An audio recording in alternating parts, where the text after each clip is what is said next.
Bienvenue voyageurs, ici on découvre des histoires toutes les semaines, des partages, des creepypastas, des légendes urbaines, plein de choses qui vous horrifient.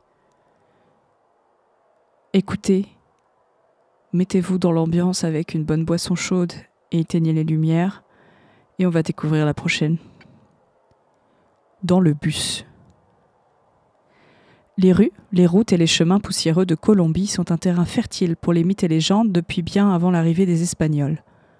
Les histoires de la Pata Sola, une banshee gémissante unijambiste qui cherchait à jamais son enfant, et d'El Duende, un lutin à l'envers qui menait les voyageurs à leur perte, ont grignoté pendant des siècles les recoins de l'aisance des voyageurs.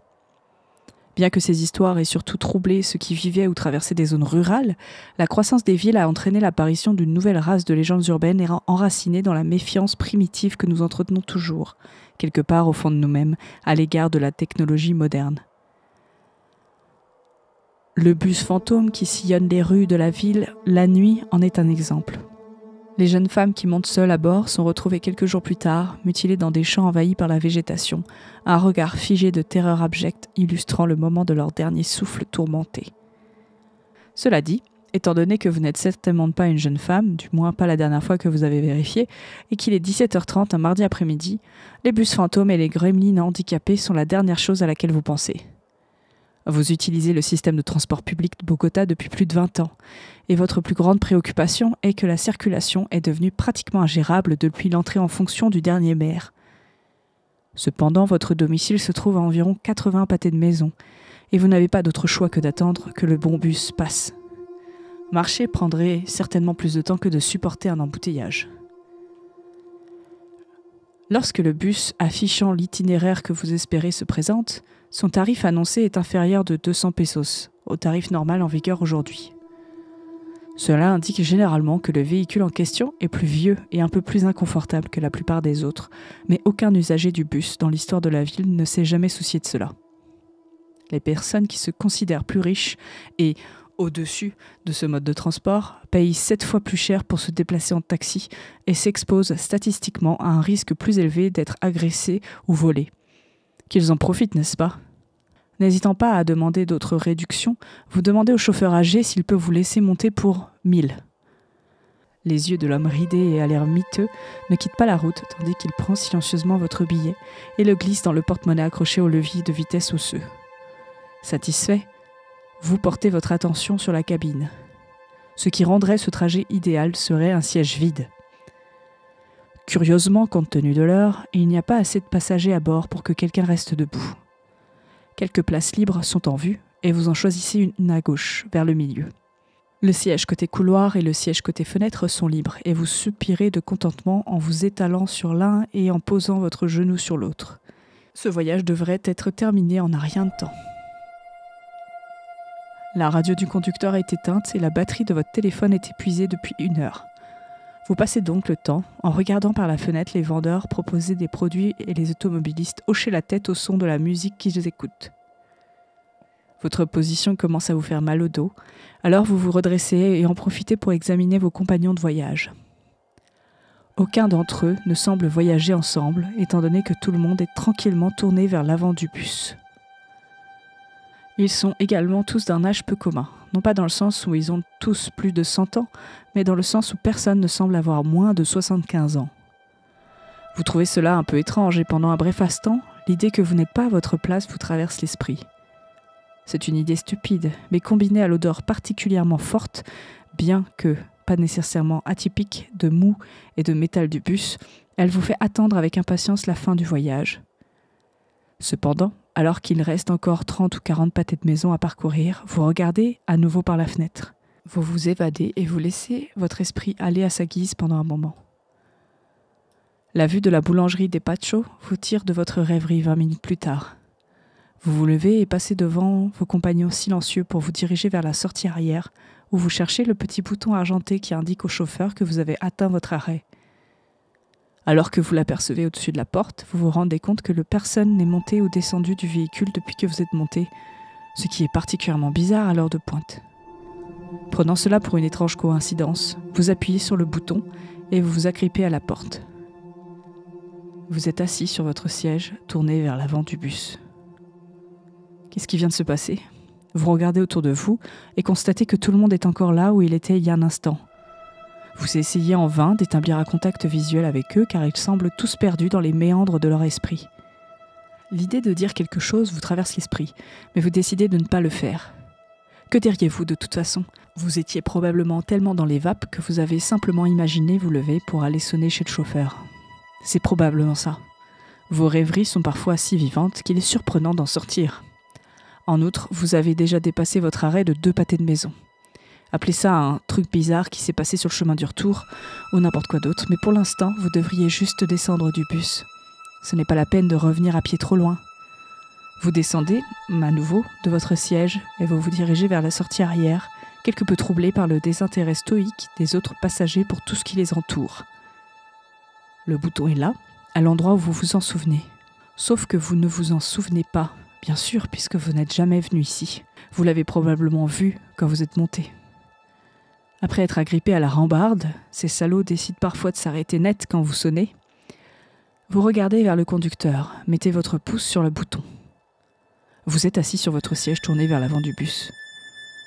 Un frisson perçant vous parcourt l'échine et au lieu de s'estomper, il se propage dans chacune de vos extrémités.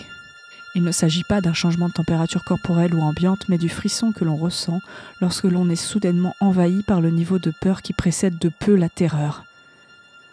Il se passe quelque chose de vraiment bizarre. Vous ne savez pas ce que c'est, mais vous voulez sortir, vous ne voulez plus être ici. Un sentiment de solitude amère vous ronge maintenant l'esprit. Quoi que pensent les gens qui vous entourent, ils se fichent éperdument de ce qui vous arrive. Vous décidez donc, une fois de plus, de ne rien dire et de vous soulever du siège sans vous préoccuper du fait que vous l'avez fait avec moins d'agilité qu'il n'aurait fallu. Tout ce que vous voulez, c'est descendre du bus. D'ailleurs, il a déjà dépassé de plus de 10 pâtés de maison votre rue, ce qui vous semble soudain une distance dégoûtante à parcourir à pied. Mais tout cela est secondaire, il faut que vous descendiez de ce foutu bus. Alors que vous êtes sur le chemin du retour, une vieille dame du dernier rang lève les yeux vers vous. Son expression ne vous dit rien, mais la façon dont elle vous fixe, sur votre torse pour être précis, comme si vous n'étiez qu'un morceau de plus du véhicule, ne fait qu'accentuer le sentiment d'effroi presque irrésistible qui coule à présent dans vos veines. Quoi qu'il en soit, vous ne pouvez pas paniquer, pas maintenant. Vous vous tenez à l'arrière du bus et au lieu d'appuyer sur le bouton, vous hurlez au chauffeur. Vous lui hurlez de s'arrêter, de vous laisser descendre, que vous avez déjà sonné 2 fois, mais rien n'y fait. Vous le maudissez. Vous lui dites de quoi il va mourir et vous souhaitez un grand malheur à ses proches, mais la porte reste immobile. L'homme n'écoute pas, ou il s'en moque, ou il ne veut pas que vous descendiez. Mais vous vous fichez éperdument de ce qu'il veut ou ne veut pas. Alors vous vous accrochez au barreau, reculez d'un pas pour prendre de l'élan et envoyez un solide coup de pied en plein dans la colonne de charnière qui se trouve à l'arrière de la porte.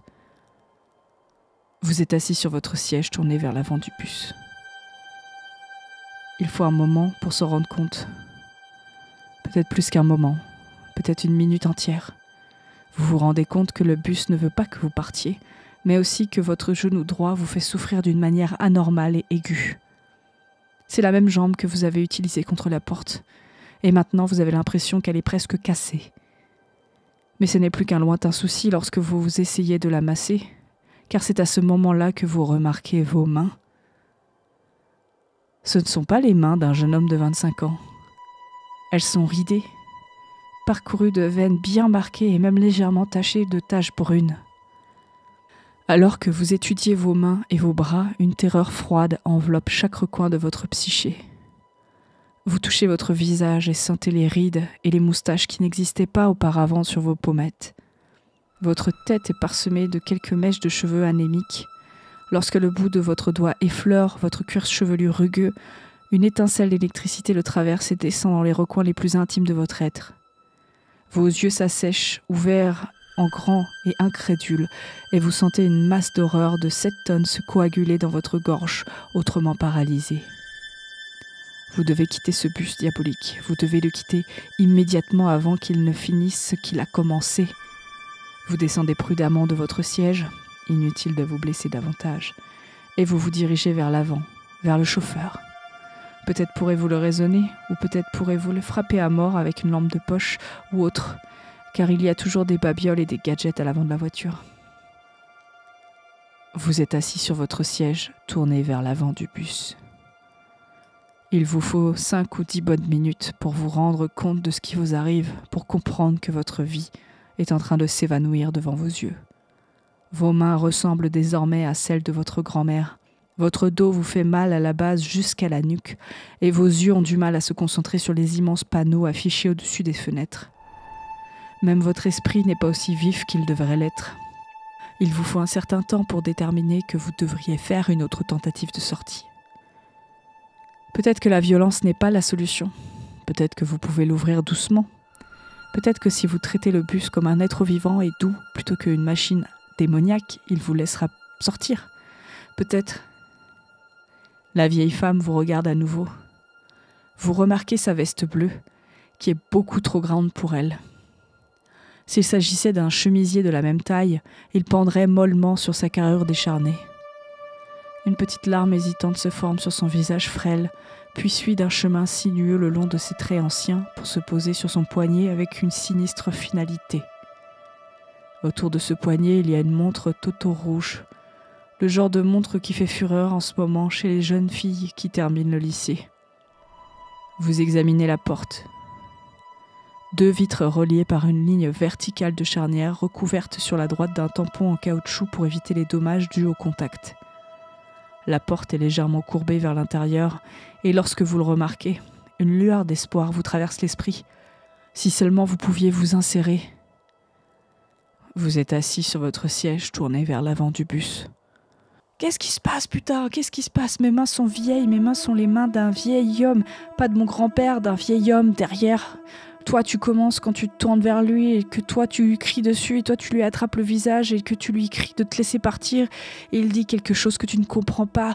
Ses dents, son sang, tes dents, oh mon Dieu, mes dents comme si minuscules, elles sont de la poussière, elles sont... Quoi, bordel? Depuis combien de temps je suis là? Putain, je casse la vitre avec mon coude même si elle se casse. Je veux pas mourir ici, plus jamais de... Vous êtes assis sur votre siège tourné vers l'avant du bus. Après un long moment, vous regardez vos mains. Ce sont des griffes noueuses, rhumatismales et sanguinolentes d'une sorcière qui a vu plus d'une génération d'horreur. Une sorcière? Une sorcière n'est pas le bon mot. Une sorcière est une femme, n'est-ce pas? C'est du moins ce que disent les histoires de nos mères, comme celle de la Patasola.